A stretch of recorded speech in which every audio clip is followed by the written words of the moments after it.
guys, welcome again to my YouTube channel. As you know, I moved from network security to information security, so whatever videos I'm making, they will be having examples coming from the network security or from the real life scenario. Today the topic is controls. That's for CSM, CISSP and CCSP. That's covered in all those. Also in a CompTIA Security Plus. What is control? Control is the measure that you take to protect companies' vital information, sensitive information.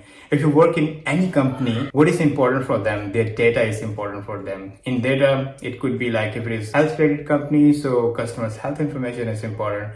If it is a banking sector, then again, customers' information is important in that. And if you're working in any normal company, they might be having a solution that's your intellectual property. Again, that's the information. So what are the controls that you put in picture to safeguard that information? That's the control. If you're a network engineer, you came from network background like me, I would of course think first, okay, controls, firewall, right? That's my core domain. So that's the technical control. That's the one control method out of others. Administrative control. In administrative controls, there is the policies that protects you from different kind of that's a different kind of measure, I would say. For example, there is a policy that says to user that company has given you a laptop and you have to use it for the official purpose. You can use it for minimum personal work, right? But I know like you guys might be using it for everything, like maybe like 50% company, 50% your personal purpose. Company do not say you anything until they find you in wrongdoers, like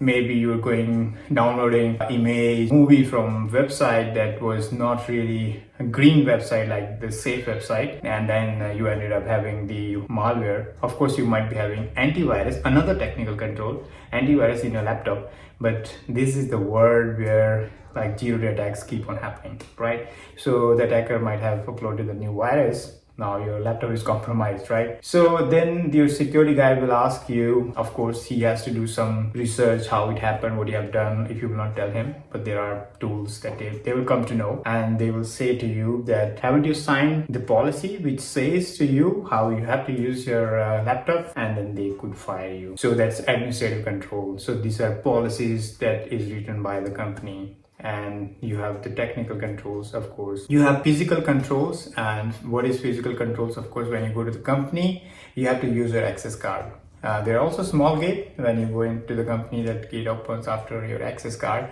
and then you goes inside that. These are the methods to apply the controls, but there are different types also in the controls. For example, there's a preventive control. Preventive control prevents you to do something. It could be like if you have physical control to go inside, and if there is a not a good user, not a company's user, he doesn't have the card, so he cannot go inside. So that physical control is preventing him to go inside, right? So that's how you can now keep correlating different controls. Preventing control is like you have web filtering applied, so you cannot visit nude website because definitely adult category will be blocked, right? So hacking website you cannot visit because the web filter is acting as a preventive control in that. Then you have IPS ideas in picture, right? Detective control is sometimes any control, like technical control, is not able to prevent.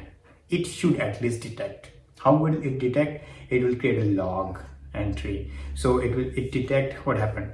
Let's take another example. If there is a guy, he doesn't have the access card, he jumped to the small gate. Anybody can jump, right? Who will come to know who has jumped? If there is a camera on top of your head, when you are going inside the company, then that's also detective control. That's a physical detective control. So we have seen like in physical, preventive and detective control. So that's how you can understand that. Then you have corrective control.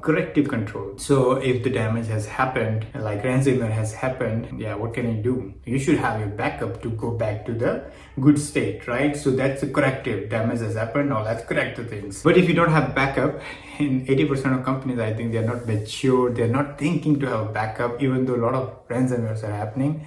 Then good luck, nothing can happen, nothing can save you. But then if you think, okay, corrective control perspective, then you will really think into very detailed, okay, ransomware can happen, how can attack can happen, like any company, they will get attacked. That's the reality. Why they're not getting attacked? because they are not highlighted yet in the eyes of the hackers. A day will come, even the companies like high maturity level, they will get hacked, right? So you need to having a thinking, okay, we are hacked and how to now go back to the previous days. That's the mentality you should have, having a mentality of already hacked. So you should have a corrective control in the picture. Compensating control, and compensating control is like, let's take an example again to understand that, like finding the middle way. You cannot apply the control. For example, you cannot buy antivirus because you don't have that much money. Then you just only visit the website which are safest, green website, right? So, but I would not suggest you to do that. Always buy antivirus. But that's the compensating control. Let's take another example. In Indian culture, kid always sleep between parents. In Netherlands, here it is, they don't like it. Why? There's a very valid reason that if you're sleeping, you can go above your kid and death can happen, right? So you have to apply compensating control to avoid that risk. Just place the pillows left and right side of the kid so you can avoid going in. That's the compensating control you can apply. Deterrent control is it stops you to do something. For example, there is a speedometer, speed mentioned, okay, you cannot go higher speed than that, still people go, right? So it's just a sign like server room, and on the server room you put a sign, only authorized user can go inside the server room, right? So even if you have access card, you can put that sign, because they're just saying, and the controls, whatever controls you apply, they only stop the good guy. You can never stop the bad guy. Okay, so you can put that sign in that, like you have a banner, right? Like when somebody logs into your switch, you have a banner which says, okay, only authorized people are allowed, like that. So if you do not have that banner, there was a story when the hacker has hacked the switches of a company, and then there was a case. Then he said, okay, in the banner it was mentioned, well, you are welcomed. So I just logged in because I was welcomed, and then he won the case. I think it was from USA somewhere. If it would be in India, then of course he would be behind the jails if he would be caught. So these are the different kind of controls. So I hope I explained it in a better way.